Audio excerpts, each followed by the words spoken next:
Drugs కేసులో ప్రధాన నిందితుడు. ఆ కేసు ఇన్వెస్టిగేట్ చేస్తున్న ఆఫీసర్ హత్య కేసులో ప్రధాన నిందితుడు.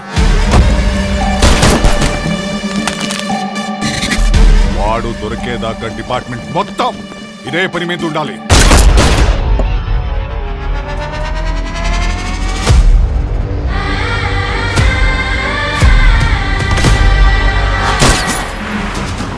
ప్రతి ఒక్కడి లైఫ్లో ఒకడు ఉంటాడు. వాడి కోసం మనం ఏం చేయడానికైనా వెనుకాడు.